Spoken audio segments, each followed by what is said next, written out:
gagalaw. Katapos ng schooling, maglakad.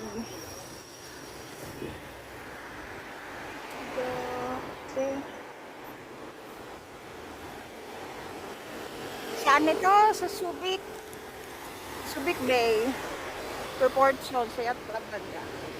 Guys, yung mga taga-Israel dyan, pasyal kayo dito minsan. Mga nagbabakasyon.